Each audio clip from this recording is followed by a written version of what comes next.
355 পৃষ্ঠার 4 দাগের প্রশ্নগুলো নিয়ে আলোচনা করছি। প্রথম প্রশ্নটা বলেছে বার্ষিক 8% চক্রবৃদ্ধি সুদের হারে 20,000 টাকার 3 বছরের সমূল চক্রবৃদ্ধি 26,620 টাকা হলে আর এর মান নির্ণয় করো। তাহলে এখানে আমরা লিখতে পারি 20,000 into 1 plus R by 100⁻³ equals to 26,620 টাকা। এখানে 1 plus R by 100⁻³ equals to আমরা কী করবো 26,620 বাই 20,000 করে দেবো। এখানে একটা শূন্য কেটে দেবো, তাহলে থাকবে হচ্ছে 26,62, নিচে হবে 2,000। এবার 2 দিয়ে কাটাকাটি করলে উপরে হবে 1331, নিচে হবে 1,000। এর পরিবর্তে আমরা লিখতে পারি 1 plus R by 100⁻³ equals to 11/10⁻³ যেখানে পাওয়ার দুটো একই থাকায় আমরা পাওয়ার দুটোকে সরিয়ে দিতে পারি। সেক্ষেত্রে লিখতে পারি 1 plus R by 100 equals to 11/10, বা আর বাই 100 ইকুয়ালস টু কী হবে 11/10 মাইনাস এই 1টা হয়ে যাবে। এবার এই অংশকে যদি আমরা লসাগু করে ক্যালকুলেশন করি তাহলে আর বাই 100 ইকুয়ালস টু কী হবে 1/10 হবে, বা আর এর মান হয়ে যাবে 100/10, 10 দিয়ে 100কে কাটলে 10 হবে, অর্থাৎ আর এর মান পেয়ে গেলাম আমরা 10%।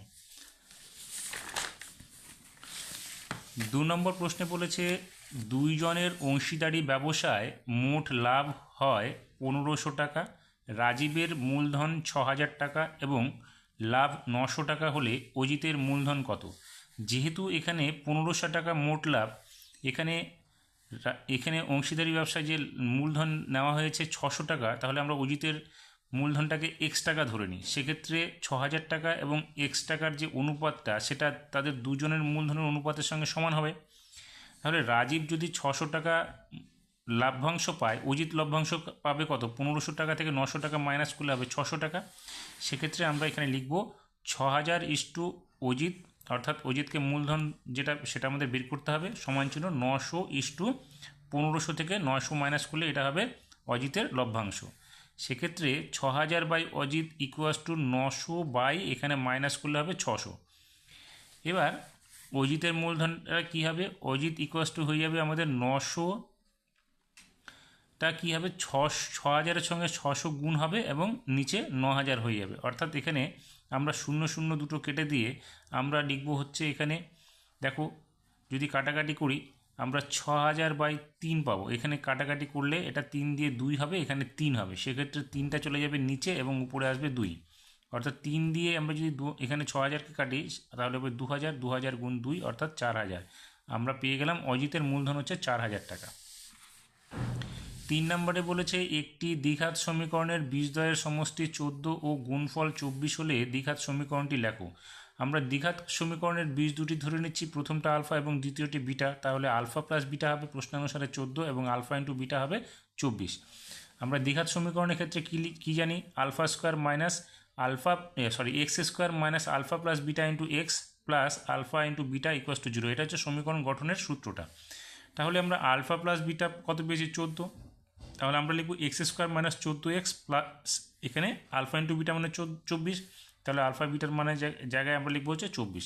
তাহলে সমীকরণটা কী হবে? X square minus 14x plus 24 equals to 0। 4 নম্বরে বলেছে এক্স ইকুয়ালস টু 3 প্লাস 2√2 হলে এক্স প্লাস 1/x এর মান কত হবে? তাহলে আমরা এক্স প্লাস 1/x এর মানটা আমরা এখানে লিখে দিচ্ছি। এক্সের মান যেটা আছে সেটা লিখবো, আর 1/x এর মান হচ্ছে 1/, যে মানটা আছে এক্সের সেটা লিখে দেবো। এবার নিচের এটাকে যদি আমরা করণীয় নিরসন করি তাহলে আমরা কী লিখব? উপরে এবং নিচে উভয় পদকে 3 - 2√2 দিয়ে গুণ করে দেবো। তাহলে এখানে দেখো এক্সের মান যেটা ছিল আমরা এই অংশ থেকে কি পাচ্ছি? 1 × 3 - 2√2, নিচে পাচ্ছি দেখো 3 + 2√2 × 3 - 2√2। এবার এটা যদি আমরা দেখি তাহলে a plus B into a minus B আকার আছে, অর্থাৎ a square minus B square. A square করলে 3-এর স্কোয়ার করলে 9 হবে, এখানে 2√2 এর স্কোয়ার করলে 2 দুগুণে 4, আর √2 মিলে 2 হবে, তাহলে 4 দুগুণে 8 হবে। অর্থাৎ উপরে হবে 3 - 2√2, একের সঙ্গে গুণ করলে সেটাই থাকবে। আর নিচে দেখো 9 - 8, অর্থাৎ 9 - 8 মানে হচ্ছে 1 হবে, 1 দিয়ে এটা ডিভাইডেড করলে যেটা আছে সেটাই 3 - 2√2 হবে। আমরা কী করলাম? এক্সের মানটা লিখে দিয়ে এখানে প্লাস 3 - 2√2 রাখবো। প্লাস 2√2 মাইনাস 2√2 কেটে যাবে, 3 আর 3 মিলে হবে 6, অর্থাৎ এক্স প্লাস 1/x এর মান আমরা পেয়ে গেলাম 6। 5 নম্বর অঙ্কটাতে বলেছে এ বি সি বিন্দু তিনটি ও কেন্দ্রীয় বৃত্তের উপর এমনভাবে অবস্থিত যে এ ও সি বি একটি সমান্তরিক হয়, কোণ এ ও সি এর মান নির্ণয় করো। তাহলে ও কেন্দ্র বৃত্তের ও এ বি সি এটা হচ্ছে একটা সমান্তরিক। আমরা ধরে নিচ্ছি কোণ এ ও সি এর মান হচ্ছে এক্স ডিগ্রি। তাহলে যেহেতু এটা সমান্তরিক তাহলে বি কোণটাও এক্স ডিগ্রি হবে। যদি এ ও সি কোণটা এক্স ডিগ্রি হয় তাহলে এখানে এই অপর দিকের যে কোণটা এ ও সি এই কোণটা কী হবে 360 ডিগ্রি মাইনাস এক্স। এবার আমরা এটাকে ধরে নিচ্ছি এই দিকের কোণটাকে আমরা কেন্দ্রস্থ কোণ, তাহলে এটা হচ্ছে পরিধস্থ কোণ, অর্থাৎ এই বি কোণের ডবল হচ্ছে এটা। তাহলে আমরা লিখতে পারি কোণ A B C into 2 equals to কোণ এ ও সি এই কোণটা। এবার আমরা মানটা বসিয়ে দিচ্ছি, আমরা তো সেখানে লিখলাম বি কোণটার মান এক্স, তাহলে X into 2 equals to A O C মান আমরা এটা ধরছি কেন্দ্রস্থ কোণ, তাহলে 360 ডিগ্রি মাইনাস এক্স, তাহলে এখানে লিখবো 360 ডিগ্রি মাইনাস এক্স। তাহলে এটা গুণ করলে 2x হচ্ছে, এদিকে মাইনাস এক্সটা এদিকে এনে প্লাস এক্স করে দিলাম, 360 ডিগ্রি থেকে গেল। তাহলে 2x প্লাস এক্স মানে হচ্ছে 3x ইকুয়াস টু 360 ডিগ্রি, যেখানে এক্সের মান বেরোবে 360/3 অর্থাৎ 120 ডিগ্রি।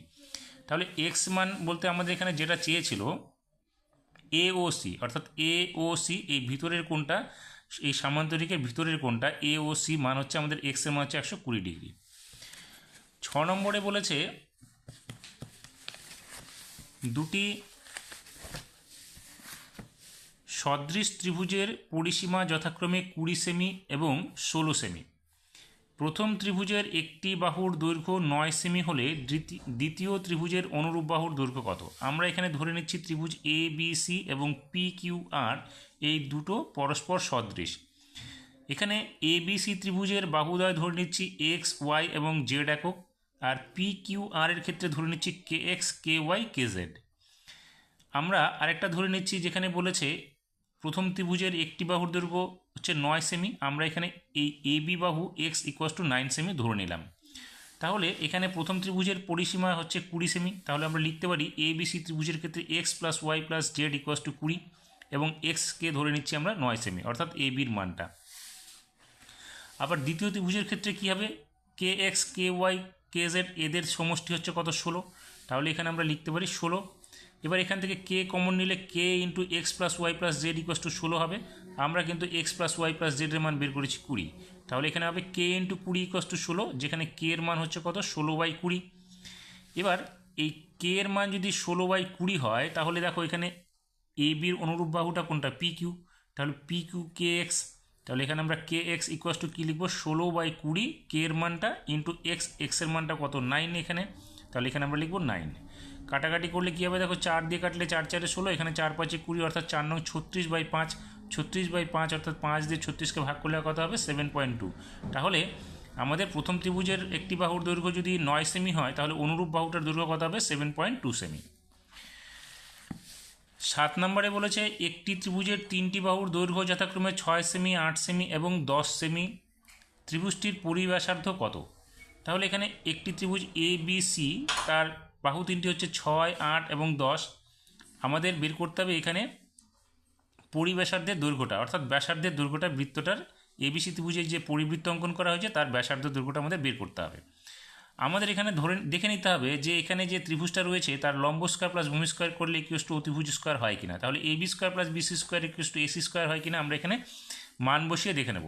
তাহলে এ বির মান 6, তাহলে স্কয়ার হচ্ছে 6-এর স্কয়ার, বিসির মান 8 করলে 8-এর স্কয়ার এবং এসির মান যেহেতু 10 আছে তাহলে এখানে 10-এর স্কয়ার। আমরা মানটা বের করে দেখব যে উভয় দিকে সমান হচ্ছে।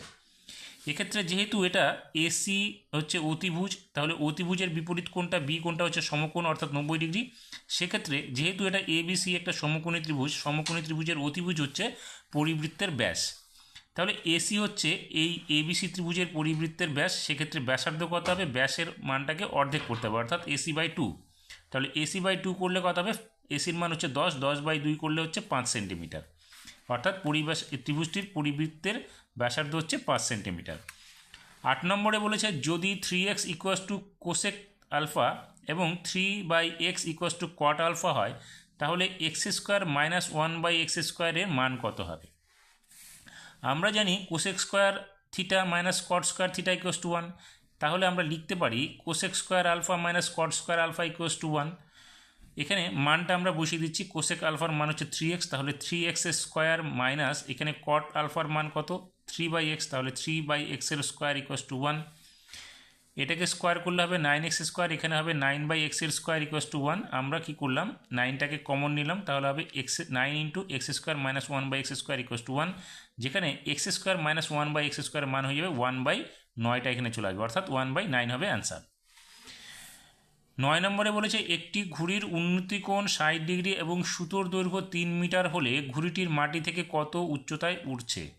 আমরা এখানে একটা ত্রিভুজ তৈরি করলাম, যেখানে দেখাতে চাইছি যে এ বি হচ্ছে আমাদের সেই মাটি থেকে উপরে এ অবস্থানে ঘুড়িটি উঠছে, সেক্ষেত্রে এসি হচ্ছে সুতোর দৈর্ঘ্য এবং উন্নতি কোণ হচ্ছে এসিবি 60 ডিগ্রি। তাহলে এটা আমরা লিখতে পারি sine 60 degree equals to A B by AC, অর্থাৎ লম্ব বাই অতিভুজ। তাহলে সাইন 60 মান কত √3/2 equals to A B by AC. A বির মানটা আমরা বের করব উচ্চতাটা, এসির মান এখানে প্রশ্নে দেওয়া আছে সুতোর দৈর্ঘ্য 3, তাহলে লিখব 3, অর্থাৎ এ বি ইকুয়াস টু কী হবে 3√3, অর্থাৎ 3-এর সঙ্গে √3 গুণ হয়ে যাবে, নিচে 2 থাকবে, তাহলে এ বির মান হচ্ছে 3√3/2। তাহলে ঘুড়িটি মাটি থেকে 3√3/2 উচ্চতায় উঠছে। 10 নম্বর কী হবে, একটি নিরেট অর্ধগোলকের সমগ্রতলের ক্ষেত্রফল 108 পাই সেন্টিমিটার স্কোয়ার, অর্থাৎ বর্গ সেমি হলে তার আয়তন নির্ণয় করো। তাহলে অর্ধগোলকের সমগ্রতলের ক্ষেত্রফল, অর্ধগোলকের সমগ্রতলের ক্ষেত্রফল হচ্ছে 3 পাই আর স্কোয়ার ইকুয়াস টু আমরা লিখতে পারি 108 পাই, যেখানে আর হচ্ছে তার ব্যাসার্ধ। তাহলে এখানে পাই সরে যাবে, বা আর স্কোয়ার ইকুয়াস টু কী হবে 108/3 হবে, 3 দিয়ে 108কে কাটলে 36 হবে, অর্থাৎ আর স্কোয়ার ইকুয়াস টু 36, যেখানে আর এর মান বেরোবে হচ্ছে 6। এবার কি বলেছে আয়তন নির্ণয় করতে বলেছে, তাহলে অর্ধগোলকটির আয়তন কি 2/3 পাই আর কিউব। আমরা এবার আর এর মানটা এখানে বসিয়ে দেবো, তাহলে 2/3 ইন্টু পাই ইন্টু আর এর মান 6 বেরিয়ে যাচ্ছে, তাহলে 6 কিউব হবে, সেক্ষেত্রে হবে কত 3/2 ইন্টু 6 কিউব করলে 216 পাই হচ্ছে। 3 দিয়ে 216কে কাটলে 72 হবে, 72-এর সঙ্গে 2 গুণ করলে 144 পাই হবে ঘন সেমি হচ্ছে আমাদের উত্তর আয়তনটি। 11 নম্বর বলেছে একটি লম্ব বৃত্তাকার চোঙের উচ্চতা 14 সেমি এবং বক্রতলের ক্ষেত্রফল 264 সেমি স্কোয়ার হলে চোঙটির আয়তন কত হবে। তাহলে উচ্চতাকে ধরে নিচ্ছি এইচ ইকুয়াস টু 14 সেন্টিমিটার এবং বক্রতলের ক্ষেত্রফল এখানে যেহেতু দেওয়া আছে, তাহলে আমরা লিখতে পারি 2 পাই আর এইচ ইকুয়াস টু 264, যেখানে আমরা মান বসাবো 2 ইন্টু 22/7 ইন্টু আর ইন্টু এইচের মান হচ্ছে 14 ইকুয়াস টু 264, বা 7 দিয়ে এখানে 14কে কাটলে 2 হবে, তাহলে লিখব পাই ইন্টু 22 দুগুণে 44 ইন্টু এখানে 2 হলো, তাহলে এখানে আর লিখবো আমরা আর ইন্টু 22-এর মান, এখানে পাইয়ের মান বসানো আছে, তাহলে 2 আর 22 গুণ করলে 44, আর এখানে 7 দিয়ে এটাকে কাটলে হচ্ছে 2, অর্থাৎ আর ইন্টু 22 ইন্টু 2 ইকুয়াস টু হচ্ছে 264। এবার আর এর মানটা কী হবে, এখানে 44-এর সঙ্গে 2 গুণ করলে 88 হবে, অর্থাৎ 264/88, 88 দিয়ে 264কে গুণ করলে ভাগ করলে 3 হবে, অর্থাৎ আর এর মান হচ্ছে 3। এবার যেহেতু আয়তন বের করতে বলেছে, তাহলে চোঙের আয়তন কি পাই আর স্কোয়ার এইচ, তাহলে 22/7 ইন্টু এখানে আর এর মান আমরা কত বের করেছি 3, তাহলে 3-এর স্কোয়ার ইন্টু উচ্চতা হচ্ছে 14 ঘন সেমি, 22/7, 7 দিয়ে এটাকে কাটলে হচ্ছে 2 হবে, তাহলে 22 ইন্টু এখানে স্কোয়ার করলে 9 ইন্টু 2 আমাদের 22, 9 এবং 2 গুণ করলে হবে 396 ঘন সেমি। 12 নম্বরে বলেছে একটি পরিসংখ্যা বিভাজনের গড় 8.1 summation of FI XI equals to 132 plus 5k এবং summation of FI equals to 20 হলে কে এর মান কত। তাহলে আমরা লিখতে পারি summation of FI XI by summation of FI equals to 8.1। এবার আমরা মান দুটো বসিয়ে দিলাম, 132 plus 5k by 20 equals to 8.1। আমরা 132 প্লাস 5k ইকুয়াস টু কী করবো, এটার সঙ্গে 8.1কে গুণ করে দেবো, তাহলে হবে 162.0, অর্থাৎ 5k ইকুয়াস টু কী হবে 162 মাইনাস 132 হয়ে যাবে, যেখানে k এর মান হবে 162 থেকে 132 বিয়োগ করলে হবে 30, তাহলে 30/5 হয়ে যাবে, অর্থাৎ 5 দিয়ে 30কে ভাগ করলে 6 হবে, তাহলে k এর মান বেরিয়ে যাবে 6।